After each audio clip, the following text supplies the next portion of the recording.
Breaking news from around your world on this Thursday, August 15th, 2019. I'm Larry Rice. 2 Russian pilots safely landed an airliner carrying 241 people in a cornfield outside Moscow after striking a flock of birds, prompting the Kremlin to hail them as heroes who will receive top state awards. The Ural Airlines Airbus 321 was on a flight from Moscow to Crimea and came down in a field southeast of Moscow with its landing gear up after hitting a passing flock of gulls, disrupting both engines, which caught fire. Officials said 74 people, including 19 children, were treated for injuries, including 6 people who were hospitalized. Kremlin spokesman Dmitry Peskov said the 234 passengers and 7 crew members are alive thanks to the heroic pilots for saving people's lives and landing the plane. State television said the incident was being dubbed the Miracle over Ramensk, the name of the district near Moscow where the plane came down about 1 kilometer from Moscow's Zhukovsky International Airport. Some are drawing comparisons with U.S. Airways Flight 1549, which struck a flock of geese after takeoff from New York's LaGuardia Airport in 2009. The pilots ditched that Airbus 320 in the Hudson River, saving all on board. Russia's Investigative Committee and the Interstate Aviation Committee will investigate the accident.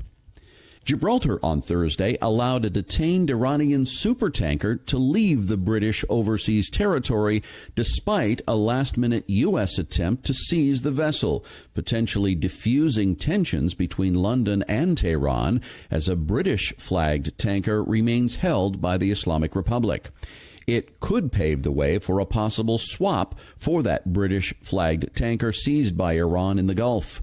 The Grace 1 was seized by commandos in darkness off the peninsula on July 4th. Gibraltar Chief Minister Fabian Picardo decided to lift the detention order after formal written assurances from Tehran that the ship will not discharge its 2.1 million barrels of oil in Syria. The seizure of the Grace 1 triggered a dispute with Tehran, which accused Britain of piracy. 2 weeks later, on July 19th, Iran's Revolutionary Guards seized the British-flagged Stena Impero in the Gulf. The 2 tankers have become pawns in the standoff between Iran and the West, their fate tangled up in the diplomatic differences between the EU's big powers and the United States. The U.S. has been asking its allies to take part in a naval mission to protect shipping in the strategic Strait of Hormuz at the mouth of the Persian Gulf, although European nations have been reluctant.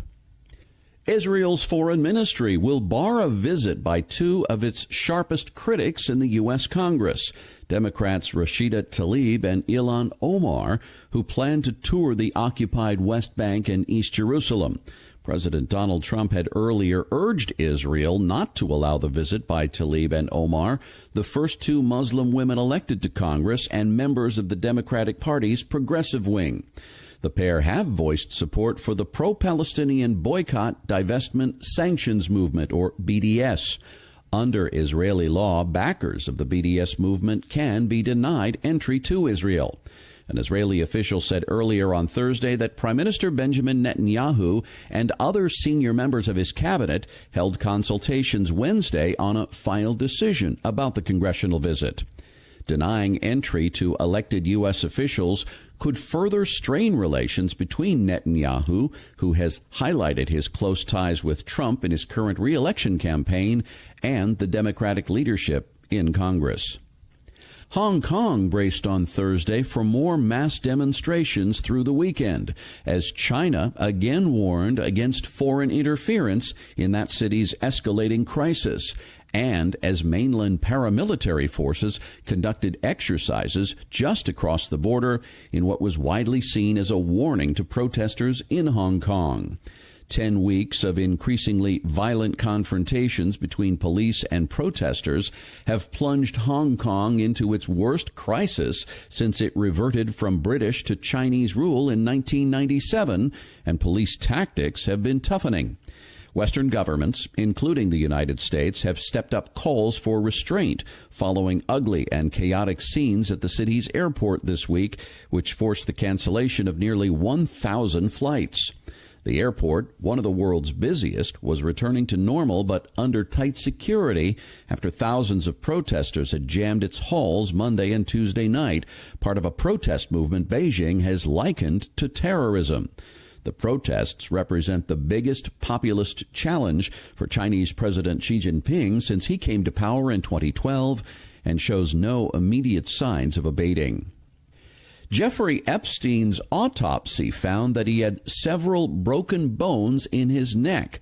That's according to a report in the Washington Post, citing two people familiar with the matter. The autopsy was conducted Sunday, the day after the financier and convicted sex offender was found dead, hanging by a sheet inside his cell at Manhattan's Metropolitan Correctional Center. Epstein's hyoid bone was broken. Experts said this can happen in a hanging, but is more common when someone is strangled. Epstein was facing sex trafficking charges, and his death, which authorities say was an apparent suicide, triggered conspiracy theories. Multiple women have accused Epstein of coercing them into having sex with his rich and powerful friends, and some people believe Epstein was killed to prevent him from revealing secrets. At least 6 police officers were shot in Philadelphia Wednesday afternoon after a gunman opened fire as police served a warrant as part of a narcotics investigation. The male suspect was apprehended early Thursday after an hours-long standoff, according to police. There were 2 officers inside with the suspect during the standoff, but authorities said SWAT officers were able to get them out. The injured officers were treated and released from area hospitals. An additional officer was treated for injuries suffered in a car accident that occurred during the incident. The suspect was identified as a 34-year-old man, according to law enforcement authorities and the suspect's lawyer. Prosecutors said Thursday that a number of charges are pending against the convicted felon, who should not have been in possession of any weapons.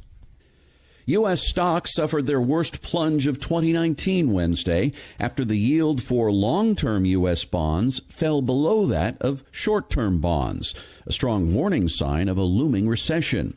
It was the first such inverted yield curve since just before the Great Recession more than a decade ago. Such inversions, which indicate dwindling investor confidence in the economy, have come before every recession in the last half-century. Investors are tripping over themselves to get out of the way, said Chris Rupke, chief financial economist at MUFG Union Bank. The Dow Jones Industrial Average, the S&P 500, and the NASDAQ all lost roughly 3% Wednesday. Futures for the main U.S. stock indices gave back early overnight gains after China vowed to respond to new U.S. tariffs. Meteorologists say July was the hottest month measured on Earth since record-keeping began in 1880. The National Oceanic and Atmospheric Administration, NOAA, said Thursday that July was 0.95 degrees Celsius or 1.71 degrees Fahrenheit warmer than the 20th century average for the month of July. The results had been expected after several European countries reported new all-time temperature records in July. Scientists say the upward trend will likely continue because of climate change.